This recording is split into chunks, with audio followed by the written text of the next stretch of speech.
In 1980, a tomb was discovered in Jerusalem. Recently, the documentary The Lost Tomb of Jesus claimed that these two bone boxes found in the tomb contained the bones of Jesus Christ and his wife. But what does the evidence say? Was Jesus married? Have his bones really been found? See for yourself here on Expedition Bible.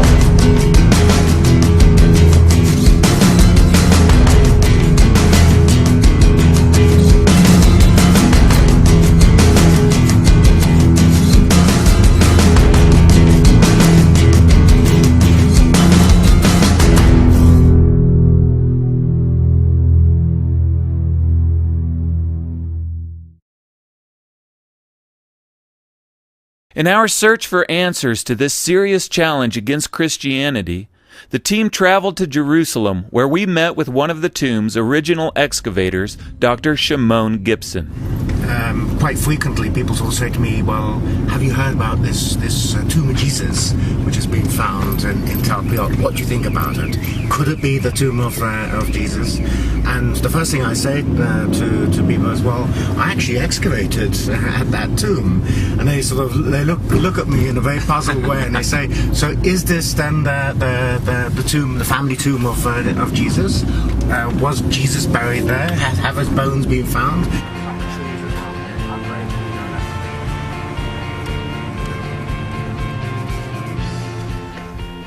So the tomb is down here.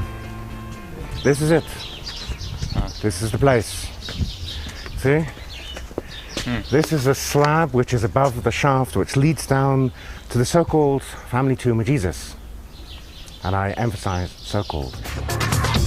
Dr. Gibson drew the original plan of this tomb back in 1980. From his drawings, we were able to reconstruct what this tomb looked like in ancient times.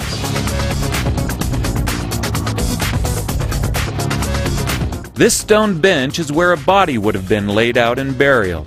After about a year, once the body had decomposed, the bones would then be gathered and placed inside a limestone bone box called an ossuary, and placed inside one of these smaller chambers that are carved in the walls of the tomb.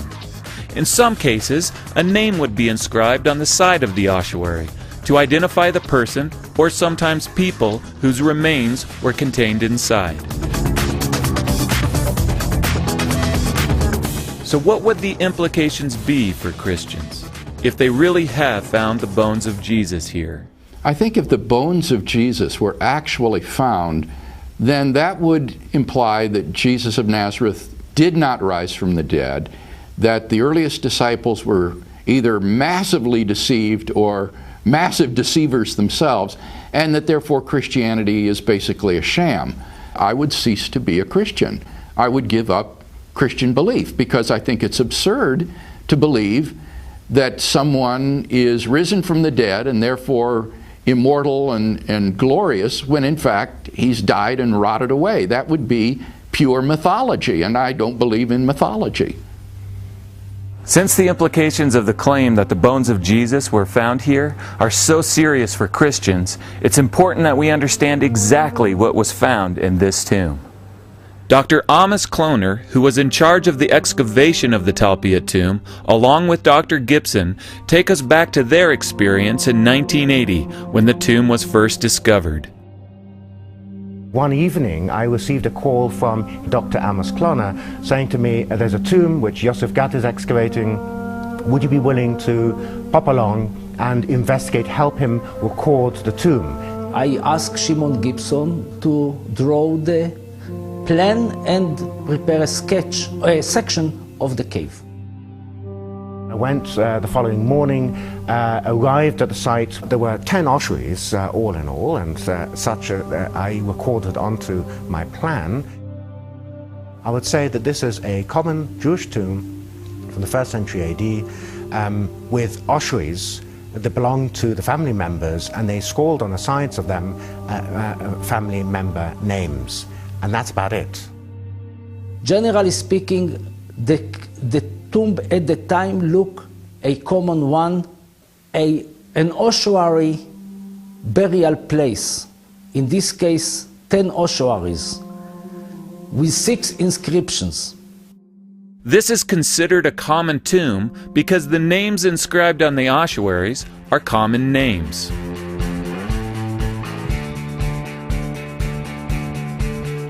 Epigrapher Dr. Stephen Fawn studies the inscriptions on the hundreds of ossuaries stored in this Israeli warehouse.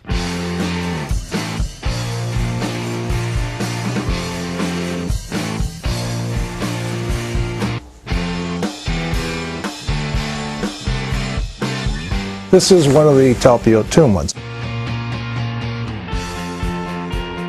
We have joined Dr. Fawn on this particular day because he will be pulling aside the ossuaries from the Talpiot tomb to further study their inscriptions. In front of us we have 3 of the 6 ossuaries that were inscribed in the Talpiot tomb. Of these inscriptions, the most controversial reads Yeshua bar Yosef, which translates into English as Jesus, son of Joseph. As Yeshua, the son of Joseph. The following clip from the Lost Tomb of Jesus sensationalizes the importance of this inscription.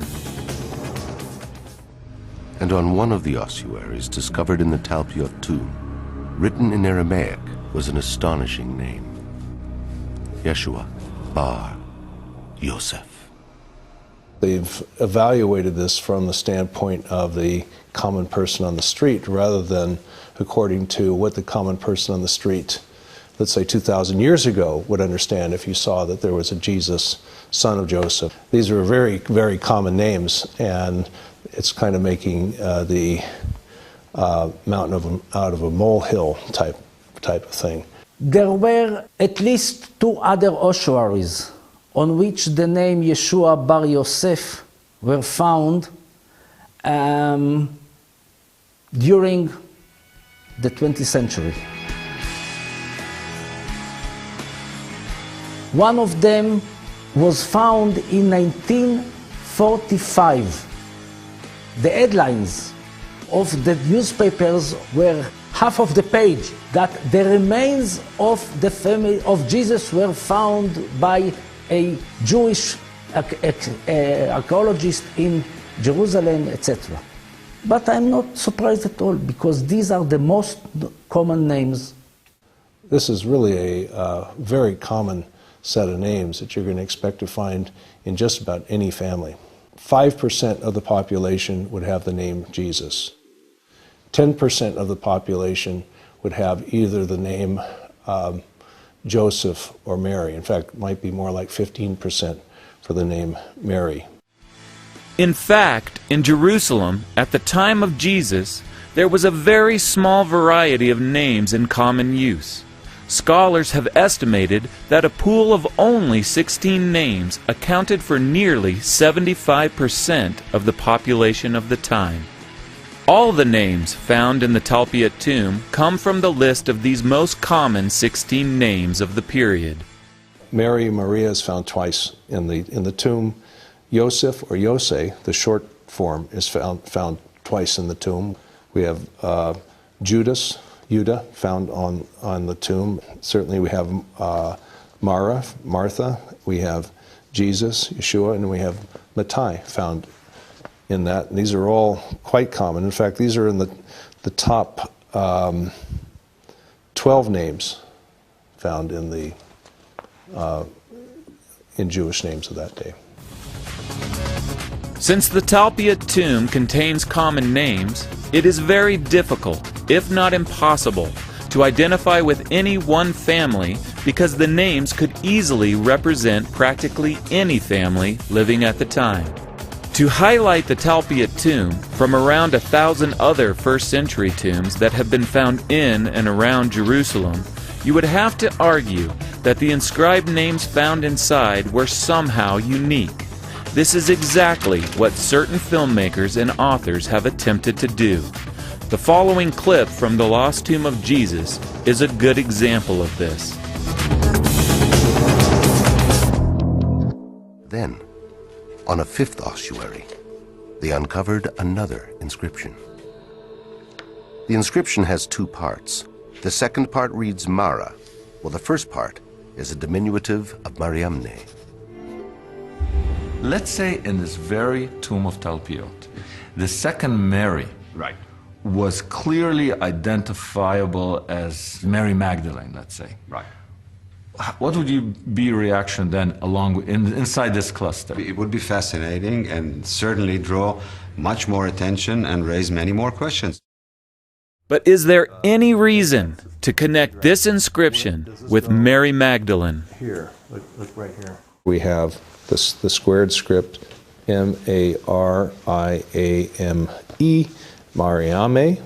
This is merely Mariame. It is no unique name. It's the most common name used for the formal form of Mariam or Mary on the inscriptions of that day from the first century, and therefore it is taken out of the loop in terms of some significant name for identifying that tomb. The connection between Mariamene and Maria Magdalena is insufficient at all. This is why the filmmakers went looking for another unique name in the tomb. That's why they started pursuing Yose.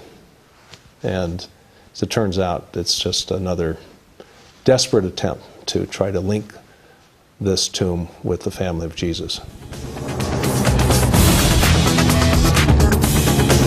You have a whole bunch of unique things. Yosa, which you find in this tomb, and that specific variation of the name you only find in the Gospel of Mark as a brother of Jesus, only in this tomb. The name Yose, is being merely the informal form of Joseph, is not unique to this tomb. The word Yoses is found several times on other ossuaries. 2 ossuaries were found in the Talpiot tomb that bear the name Jesus. One is Jesus, son of Joseph, and the other reads, Judah, son of Jesus. This means that the Jesus that was buried here was the son of Joseph, but he was also the father of Judah. This would disqualify this tomb as the family tomb of Jesus of Nazareth, as there is no evidence that he was married or had children. Yet this clip from the lost tomb of Jesus makes both these claims. Judah, son of Jesus. The New Testament doesn't say that Jesus had a son, but perhaps in this instance, archaeology forces us to throw a different light on the New Testament. From a purely historical standpoint, I don't think there's any reason at all to think that Jesus of Nazareth was married or had children. Quite the contrary, in fact. You know, the inscriptions that are on these ossuaries, of course, are not at all what they purported them to be. And those misinterpretations were used by the filmmakers to try to support a theory that is untenable, that this is the family tomb of Jesus. I believe that this burial chamber has nothing to do with the family from Nazareth. The tomb itself merely has common names. It did before, and it does today. During the making of this television documentary, The Lost Tomb of Jesus, the director asked me very openly, do I think this is the tomb of Jesus? Is the Talpiot tomb the family tomb of Jesus? And my answer was no.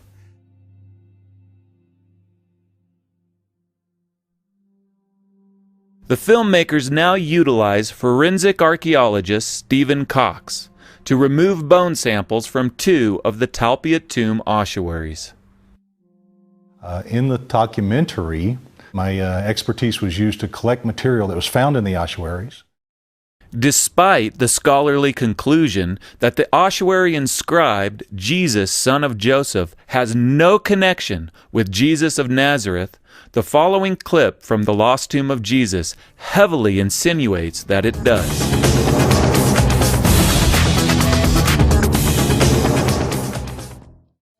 It's just one of those moments where you're struck to a kind of silence, knowing that you're holding the chemical history from the ossuary that may actually have contained the remains of Jesus of Nazareth. Stephen Cox also took a sample from the ossuary inscribed Mary Omne. The two samples were then DNA tested. The results showed that these two individuals did not share the same mother.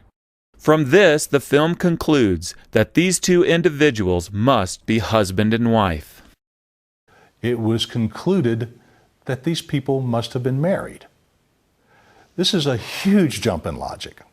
Dr. Carney Matheson, the scientist who performed the DNA test, is quoted as having told the Discovery Channel, "There is a statement in the film that has been taken out of context. While marriage is a possibility, other relationships like father and daughter, paternal cousins, sister-in-law, or indeed two unrelated individuals are also possible. My conclusion is that they are not maternally related. You cannot genetically test for marriage." The testing of DNA is a good test, but when we enter into the forensic conclusion arena, that's where this movie fails, and fails miserably.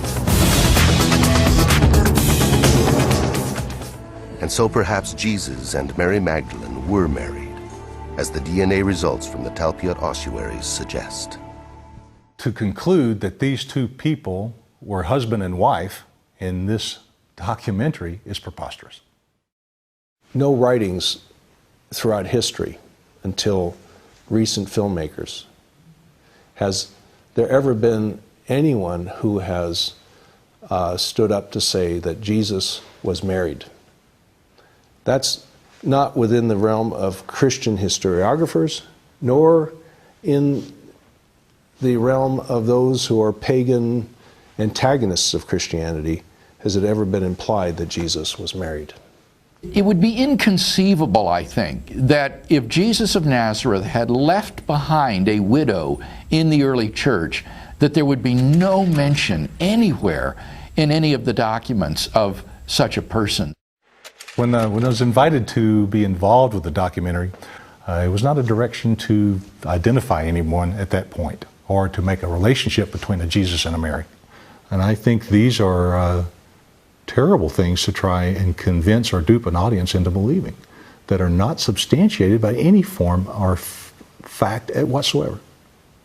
Another example of this involves the most famous brother of Jesus of Nazareth, James.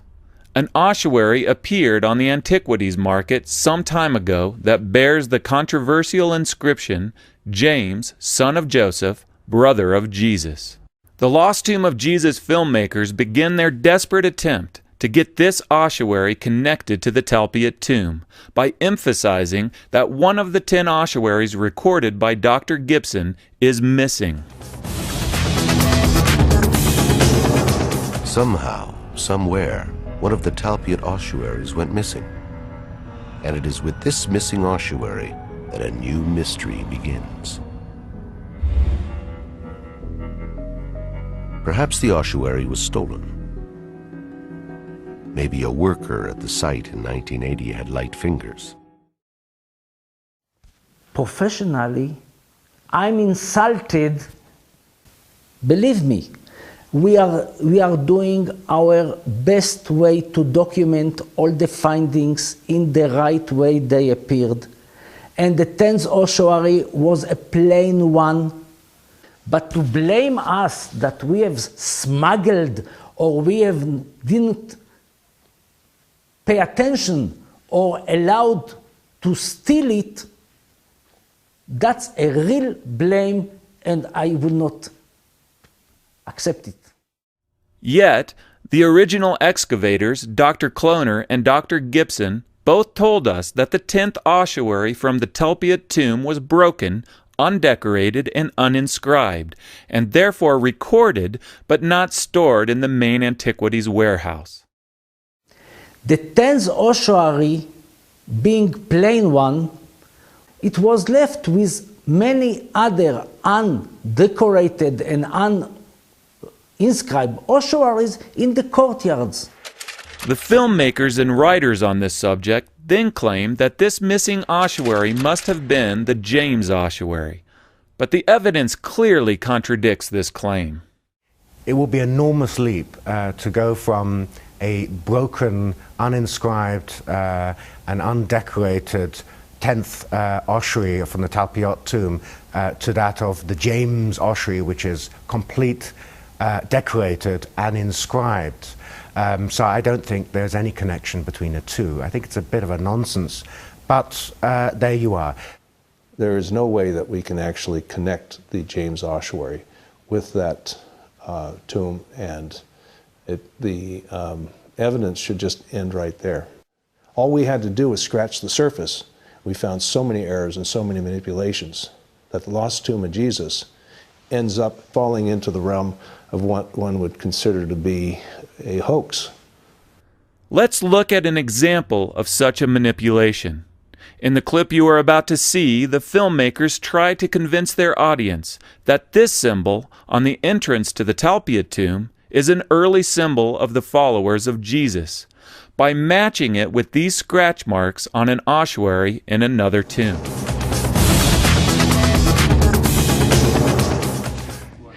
You're not gonna believe it. I'm imagining it. Can you see? Now I see. It's a symbol from the tomb, on an ossuary. This is incredible because the angle and the thing is identical. It's identical. And the dot inside. The dot is deliberately inside. The inverted V with a dot in the middle, the symbol from our tomb, right on the ossuary. Dot. There's dots all over the surface. So that dot is just a dot. The followers of Jesus. The other thing is that chevron, the sort of upper triangle, is also on the lid. He doesn't show the lid. Directly connects into what is. This is the same ossuary that was used to make this point in the Lost Tomb of Jesus documentary. In the Lost Tomb of Jesus, they're trying to convince the viewer that this is an early Christian symbol. The lid to this bone box or this ossuary is removed for the documentary, but when we put the lid that's next to it on, then we see very clearly that this is a mason's mark. There's a mason's mark on the box itself. There's a mason's mark on the stone lid to show how that lid is to fit onto the ossuary. Now, what does this mean? Why wasn't the lid there for the shooting? It was there for years. In this case, during the shooting, somehow the lid disappeared. Was it not necessary? Was it in the way? Was it perhaps going to lead some people to believe that this was simply a mark made by the masons, stonemasons, and certainly not by followers of Jesus? Here again, you can see which direction to put the lid. This is one on the side of the box. You see this little cut here? It matches the one on top. And you can see here, in order to know that when you put the bones inside, with everybody standing around at that one-year ceremony, that this lid is actually going on the right direction. Because if it isn't, because it's actually cut by hand, the lid can fall down inside and break the bones. But you can see here that they've made this little chisel or a scratch zigzag up on the top to match the zigzag on the box itself, so you know which direction the lid should go on. This gets into the realm of journalism, in which if you have to modify the environment to make the case for something, it means that your case is very weak. To try to undermine science, undermine historiography, undermine religion without having their facts straight. So that's obviously what happened in this case. I am not interested in arguing with the DVD. Okay. Because if I will have to relate to it and also to the book, I will use impolite words. Okay. It's not a joke at all. All of the scholars in the film, take each one of them, have retracted themselves from what they said earlier, or heavily modified what they said. And in most cases, they felt that they were manipulated into making certain statements and made to say something that helped to support a premise that they didn't even know lay behind the work of these filmmakers. You can take anybody and you can edit their words so that they can be seen to be supporting something they don't necessarily believe in. I saw the way that my interview was cut up into pieces, that bits and pieces were used to follow a pre-designed conclusion. And I was very upset with that. I'm really irritated by the way that science was used here. I think it's horrible. It's not based on any facts. Much of the evidence shown there and written in the book is incorrect. Simply, facts were touched, were changed. It's not, in many cases, it's not the real truth. Even though some of the scientific challenges that the Lost Tomb of Jesus documentary presents about what was found here are new, the historical and the theological challenges have been around for 2,000 years. The overwhelming majority agree that Jesus of Nazareth died by crucifixion under Roman authority, that he was buried by Joseph of Arimathea in a tomb, that tomb was found empty by a group of his women followers on the Sunday morning after the crucifixion, that various individuals and groups of people saw appearances of Jesus alive after his death, and that the original disciples suddenly and sincerely came to believe that God had raised Jesus from the dead. So the real debate isn't over those facts. Those are largely agreed upon. The real debate is, how do you best explain them? Is the best explanation a resurrection hypothesis or some naturalistic hypothesis? The books and films that support the claim that the bones of Jesus have been found argue for a naturalistic hypothesis. The following clip from The Lost Tomb of Jesus is a good example of this. If the bones of Jesus were to be found in an ossuary in Jerusalem tomorrow, and without doubt, let's say they are definitely agreed to be the bones of Jesus, would that destroy Christian faith? It certainly would not destroy my Christian faith. I leave what happens to bodies up to God. For Crossan, there is no objective truth about the way the world is or about these religious matters. There is no objective reality to God or the resurrection or any of these spiritual interpretations. They're just subjective, imaginative, personal constructs. So for him, it's easy to confess that if the bones of Jesus were found, it wouldn't bother his faith. Of course not, because his faith is anti-realist. It's not connected to objective reality. If you take a naturalistic approach, whereby miracles are impossible, God does not intervene in history, then of course the resurrection cannot have occurred, the ascension cannot be a physical event. Of course you will say that all of this was legendary or fictional and so forth. But then it will not be a conclusion based on the evidence. The following clip from The Lost Tomb of Jesus presents the hypothesis that Jesus' disciples stole his body and placed it in another tomb. It was rumored that Jesus' disciples secretly took their master's body, presumably to give him a permanent burial.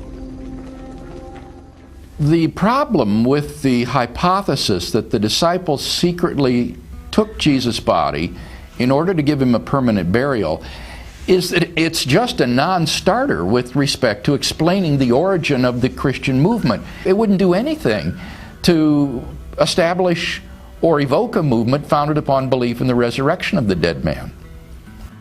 The fact that a group of Jesus' disciples would know that he did not really rise from the dead, that he didn't ascend into heaven bodily, to go about the Roman world of his day, of that day, and for nearly every single one of those disciples to actually suffer martyrdom for a story that they knew wasn't true, I think is sloppy historiography. Now you might say, well, lots of people have been willing to die for a lie. Yeah, but only if they thought it was the truth. This hypothesis suggests that they knew it was false, they knew it was a lie, and yet they were willing to go to horrible, tortuous deaths for it. And that is just, I think, historically preposterous. From this side, as a historian, I have to give a great deal of credibility to the story as it stands. Where do you believe archaeological likely there's the most evidence for where Jesus was buried? Do you believe the East Talpiot tomb, or the Garden tomb, or the Church of the Holy Sepulchre? Definitely the Church of the Holy Sepulchre. I think in the end, we have to accept that the tradition relating to the position of the tomb of Jesus situated under the Church of the Holy Sepulchre is the actual spot. So this is the traditional tomb where Jesus was resurrected, and this is Easter morning. It's been a very telling experience this morning. This is Easter morning, and we've visited both the traditional tomb of Jesus in the old city of Jerusalem, as well as the Talpiot tomb. And in doing so, in contrast with one another, it's very, very evident which one is attached to tradition, which one is attached to the historical events surrounding the death, burial, and resurrection of Jesus Christ.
When I weigh the historical evidence pertinent to the resurrection of Jesus and the various competing hypotheses to explain this evidence, then I'm convinced, objectively and honestly, that the best explanation of this evidence is the hypothesis that the original eyewitnesses gave, that God raised Jesus from the dead. And for that reason, I think that this was a historical event.